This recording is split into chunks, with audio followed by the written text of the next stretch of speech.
Anita Piteau was born on the 9th of March 1942 and was a resident of Maine, New York. She was an ambitious woman who left her home and family in 1967 to travel with friends to Whittier, Southern California. She had her own room there and was hoping to make it in Hollywood. She wanted to see where movies were made, and she kept in regular touch with her family by mail. In February of 1968, just 1 month prior to her turning 26 years of age, she told her mother in a letter that she was working as a waitress and would be returning home in a few months' time. That was the last time her family heard from her again. The family hired a private investigator to look for her, but no trace of her could be found. On the 14th of March that same year, 3 boys were playing on a farm in Huntington Beach when they made a horrifying discovery. They found the body of an unknown woman in a drainage ditch who had been assaulted, beaten, and had her neck slashed. It seemed as though she may have had her life taken only hours earlier and had been dragged to that location. She had brown hair, missing teeth, pierced ears, and brown eyes. As officers searched the area where she lay, investigators found a smoked cigarette butt. Among other evidence at the scene, there were purple pants, a red-stained floral blouse, a pair of muddy loafers, and a large inexpensive silver ring with a blue stone, all which were painstakingly preserved as an exhaustive search followed, including numerous interviews, but no suspects were found. A composite sketch of her was drawn and shared in hope someone would know her. Her body was buried in an unmarked grave in a Newport Beach cemetery. Police were unable to identify the body, and the case became cold. For decades, the fine haunted Huntington Beach Police Department refused to give up on identifying the Jane Doe and wanted to find the person responsible for the heinous act that had robbed their young woman of a lifetime of memories. The case was eventually solved through DNA and genealogy. In 2011, investigators received a lead regarding the identity of a woman, with a person coming forward saying that she may have known her. She was from New York and had an Italian last name and also had a son. In 2019, the DNA from the cigarette butt did not have a match to the CODIS system database. In June 2020, a former DNA project worker tracked down the Jane Doe's relatives using DNA genealogy techniques. Within a week, a relative in Maine was found. This relative then located his cousin's obituary, which listed her siblings and included Anita Piteau in it, who hadn't been seen in years. DNA from the scene identified the offender as Johnny Crisco. There were 4 brothers, 3 deceased in his family tree. He was found to be the primary suspect. Before that, he wasn't even on the police radar. It was believed that Johnny, who was 28 years old at the time, may have taken Anita's life after she accepted a ride from him. Johnny was born in Merced, California. He grew up in Arizona and had assaulted a woman before he was 17 and was arrested in Orange County in 1971. He joined the army and spent his enlisted time as a paratrooper, making 15 jumps.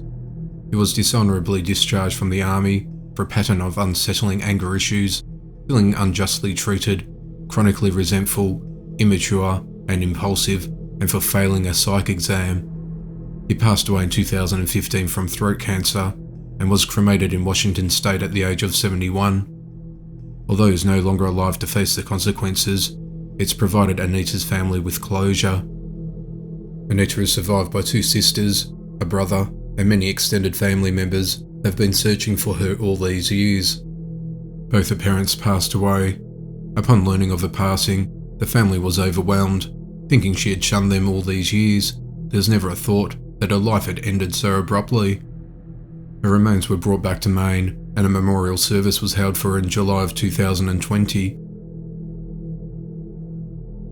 On the morning of August 11th, 2003, a woman was bike riding through Riverfront Park in Kingsport, Tennessee, when she noticed a suspicious object in the Holston River. The object turned out to be a body in an advanced state of decomposition and was no longer recognizable. Forensic team experts determined that the white male had been in the river for 7 to 10 days. It was suspected his body floated to its discovery location from upstream, and that the unidentified man had drowned. He was estimated to have been between 40 and 80 years old. He was 6 feet tall, with mostly thinning, partially gray hair, and weighed about 180 pounds. He was wearing blue jeans, a black belt, black shoes, and a discolored white sleeveless button-up shirt with vertical blue and burgundy stripes, along with the white stained socks. The best clue that investigators had to identifying the man was a BB&T bank envelope found in his pocket, containing $267, but that wasn't enough. The remains were later forwarded to the University of Tennessee's Forensic Anthropology Department in Knoxville in 2004. They in turn provided detectives with a clay model version of the man, giving their best scientific estimate as to what he may have looked like. A more recent interpretation was revealed in 2018 by a forensic artist named Katiana Falsetti with Project Eden. Everyone deserves a name. The artwork was submitted to NAMUS through its headquarters at the University of North Texas Center for Human Identification Forensic Services Unit, who in turn forwarded it to Kingsport detectives. Many leads were pursued, but the man's identity remained unknown until a citizen reached out to the Kingsport Police Department in June of 2020. Patty Williams Childress, a sharp-eyed citizen sleuth, spotted similarities between a NAMUS missing persons report and the unidentified person entry for Kingsport John Doe on the same site. The case was solved after 17 years when a DNA test was completed. It revealed the identity of the man to be that of 64-year-old Jerry David Holbert, who was reported missing to the West Virginia Police Department on August 4, 2003. Jerry left his Charleston, West Virginia residence earlier that month and walked to a bus station with plans to visit a relative in Ohio. After he failed to arrive there, he was reported missing. At the time, he was suffering from dementia, and it was believed he became disoriented and mistakenly boarded the wrong bus. It was unknown how he ended up in the Holston River. The Kingsport Police Department provided, for comparison purposes, photos of the 2004 clay model forensic rendering, the 2018 artistic forensic rendering, and an actual photograph of Jerry Holbert. On the 9th of March 1970, at around 3:30 p.m, 23-year-old mother of two and Denver resident, Betty Lee Jones, shared a house with her husband Robert Ray Jones of 9 days. They'd been arguing since they woke up, and it culminated with him leaving the home in his car. Betty flagged down a car in the street, which stopped, and she got into a blue sedan. It headed into a southerly direction, and she was never seen again. 2 workers from the Colorado Department of Transportation found her body the following morning down the side of an embankment just off the Colorado highway. She'd been bound, assaulted, suffocated and shot.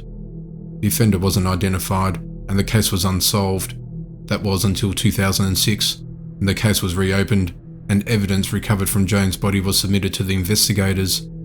A male DNA profile was developed, but the suspect profile was not in the CODIS database. DNA was obtained from 6 potential suspects, which included a husband, through personal items or direct swabbing. Robert Jones died in the year 2000, so DNA was obtained from his parents. None of the potential suspects were a match to the suspect's DNA.